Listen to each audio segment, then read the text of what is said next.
Hello, my name is Michelle. And my name is Joshua. And you're listening to Shivers in the Shadows.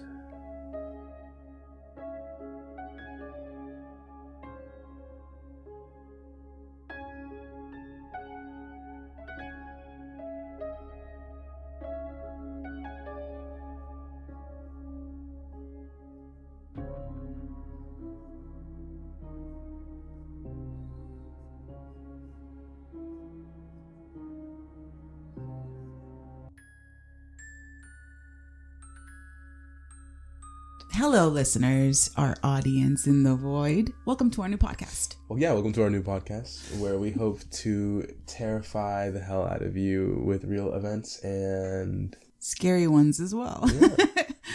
Guess what I did yesterday? You took a shower. I did! Oh my god, I can tell. Your yearly shower. No, I'm serious though. What? I took a cold ass shower for 3 freaking minutes. Wait, you're actually being serious? Yes, I just read that like out of your mind. How the hell did you do that? Wow. Yeah. That's what you're waiting to tell me? Yes. And I got it. Yeah.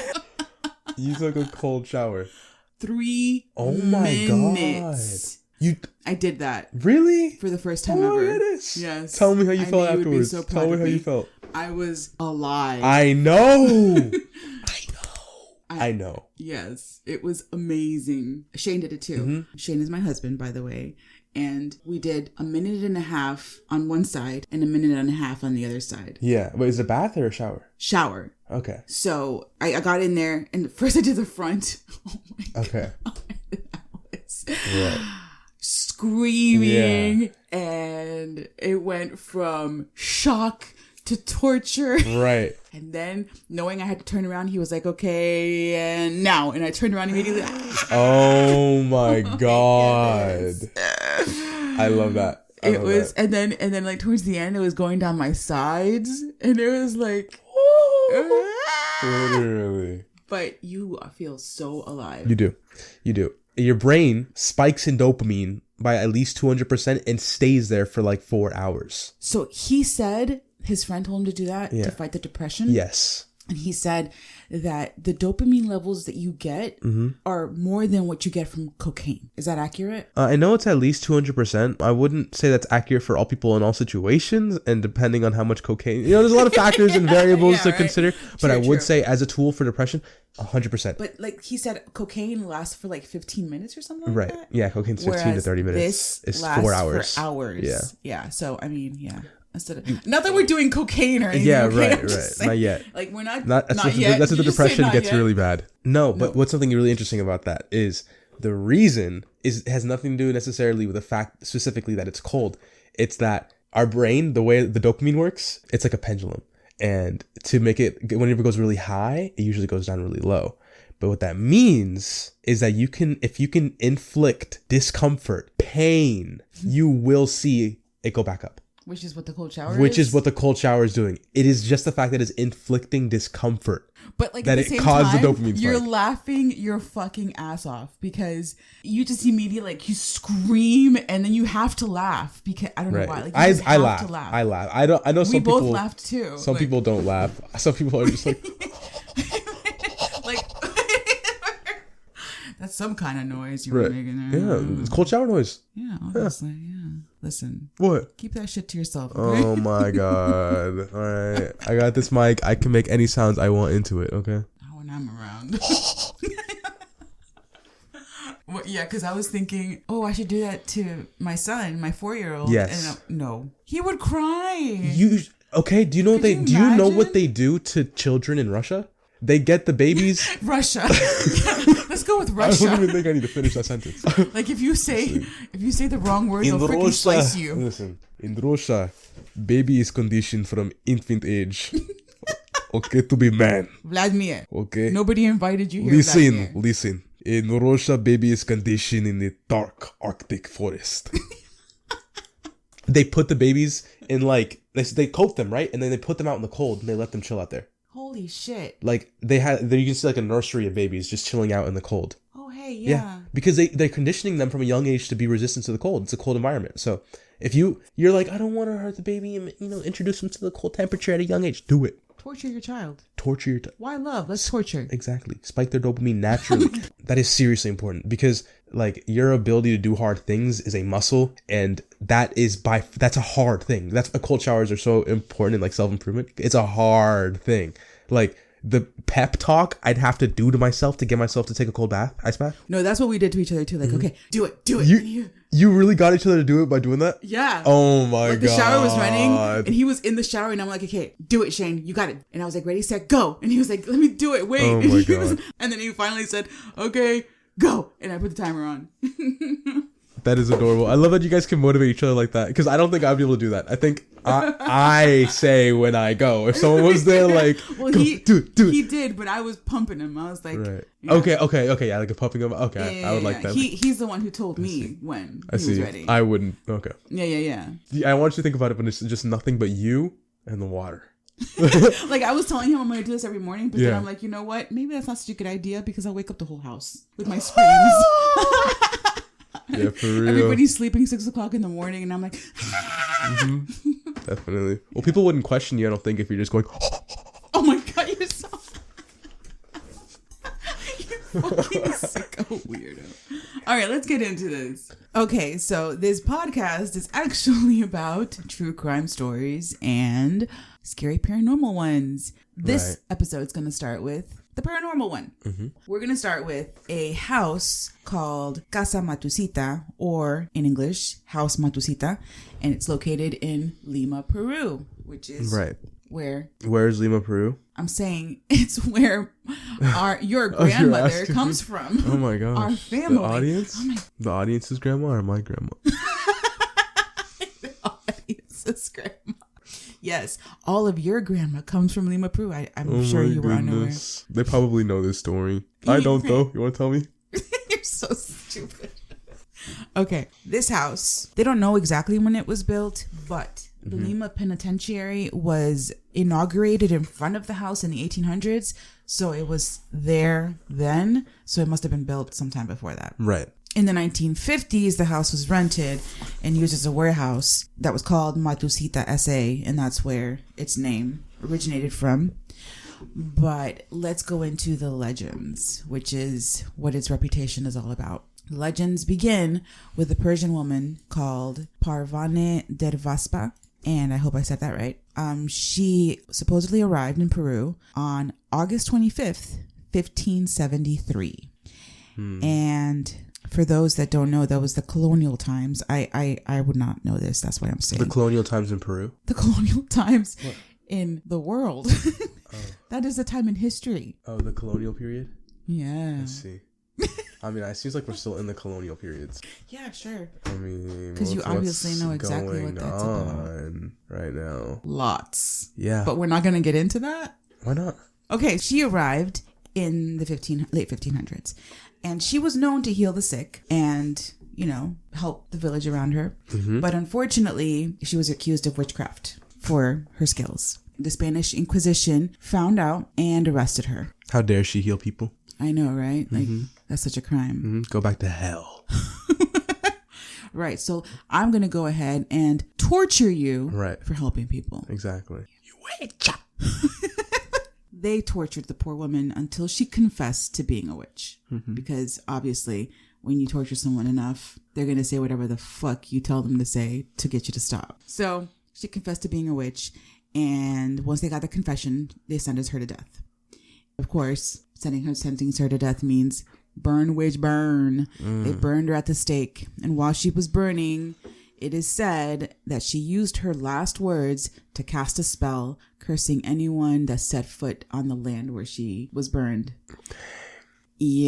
Some years later, legend has it that a rich man built his house where she was burned. As they do during the colonial period. Of course. Right. Duh.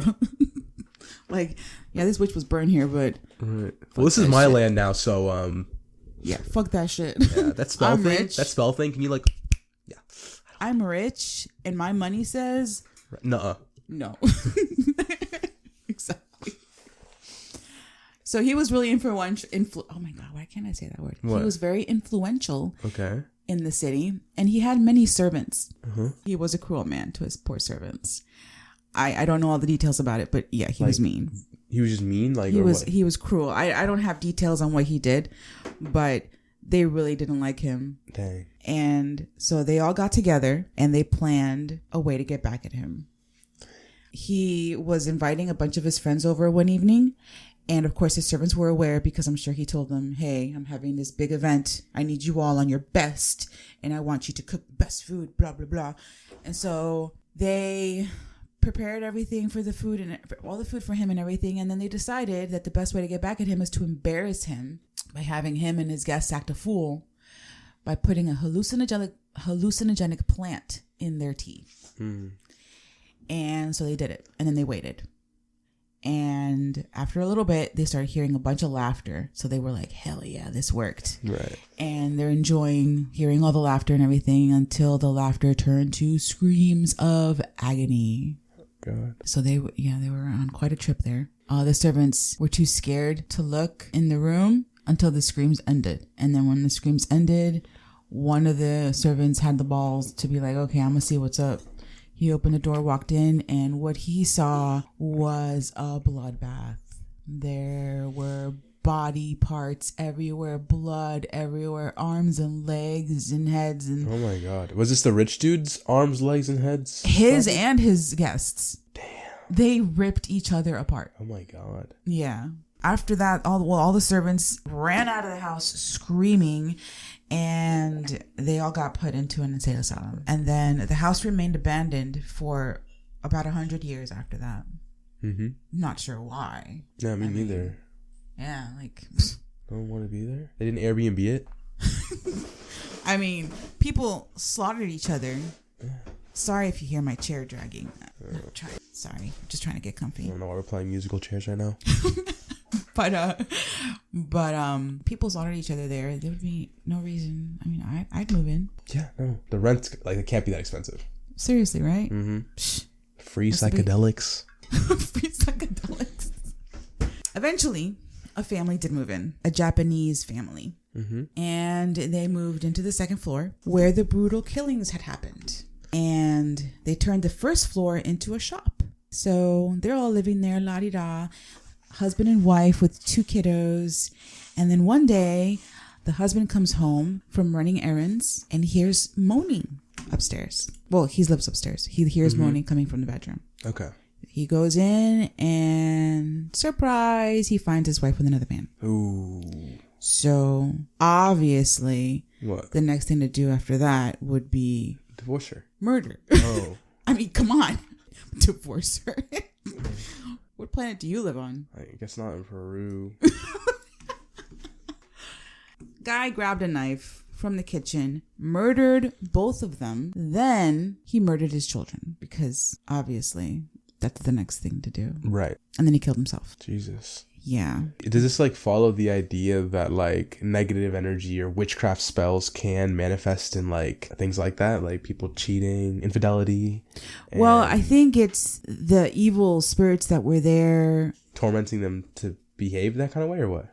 From before, from the people killing themselves, the rich man and those people. Yeah, I guess they must have been lingering around. Right. And so that's what you know. Yeah, okay. that's what I think is going on, right? I'm not absolutely. So you think like a land that has like spirits or is potentially haunted. Well, I mean, the lady had already cast a spell on the land. Right. Der Vaspa. So that can look like infidelity and like murder and stuff like that. Well, I mean, yeah. Yeah, so whatever the case may be, wahaha, you're dead. I see. Okay. Mm-hmm. So those are legends. Okay. We don't have any documentation to prove any of those things. But in the 1960s, we have a television personality called Humberto Vilches Vera. And he was an Argentinian comedian. He was legit. And by legit, I mean that we do have documentation that he existed. Yeah.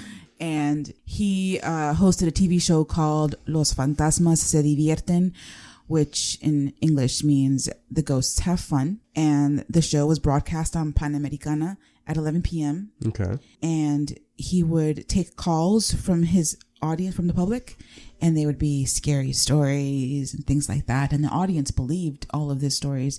I personally haven't heard of them. I don't know if they are for real, but back in the day, like, people believed just about anything and they want, I mean, even now, but still. One day, he made a bet with his public that he would stay in the House Matusita for 7 days straight and that he wouldn't have any issues. Right. Because, he the man. He the man. So I have read that he stayed there for only 2 hours. Okay. And some sources say 4 days. So not sure which is true. But Right. either way, he did not stay the 7 days. No. And apparently what had happened is he had to be rescued after neighbors heard horrible screams coming from inside the house. Police was called. Firefighters showed up. And they took him away screaming, speaking gibberish, foaming at the mouth even. And he had to be sent to an insane asylum where he was for 13 years. Was that a moo? Did you just moo? Yeah, I did just moo. You mooed. Are you just thinking about it? So your reaction to him being sent to an insane asylum Oh. is moo. What Maybe. the fuck is wrong with you? I mean, come on now. He is signaling to his boobs because he can make them jump or dance. Are we really surprised that I moved too? Oh my gosh. Oh my gosh. Okay. So moving on. Weirdo. The firefighters who rescued him say that he definitely did have a paranormal experience. One of the firefighters there stated, quote, "There has been a lot of fear and a lot of strange noises. There is a lot of truth in the legend because there were noises, footsteps, and children's cries could be heard." This is what one of the firefighters said, okay? He was never heard from again, okay? Right. Until he died. He had written a book right before his death called El Cazador de Fantasmas, or The Ghost Hunter. And the book was published right after he died. In the book, he denies all of it. Of course. He says that he never entered the house. He pretended to enter the house. Right. Not sure how you can do that, but he said he never explained how it is that he pretended. He just said he did. And in the book, he says, quote, "The word of a television idol is a fundamental word, and I had announced that I would enter the haunted house.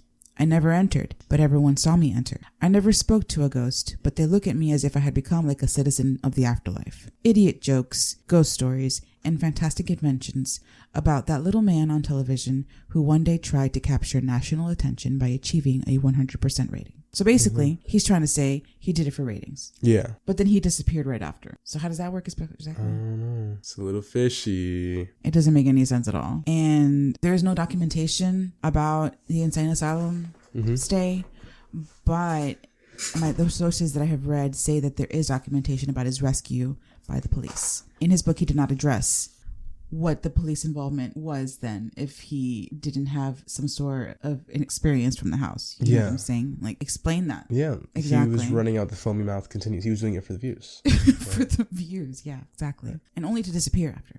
I mean, if you think about it though, like, if you actually did have an experience that made you like lose sanity, I also would be like grasping on to any like logical explanation for anything that I could. Maybe that's what he's doing. It's just trying to really, really prove it to himself. Or maybe he did just make it up. I don't know. If he made it up and if it was for ratings, wouldn't he come back the next day and be like, continue the show and everything? Yeah. And continue his legacy. Goodness, that was it. Yeah, exactly. Like, okay, you get a boost in ratings and then disappear.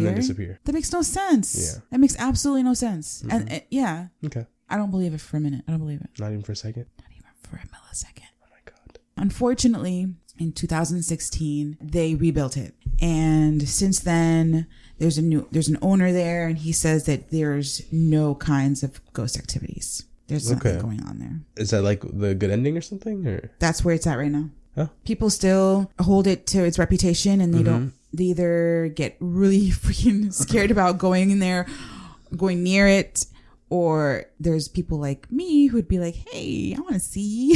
Yeah. Okay.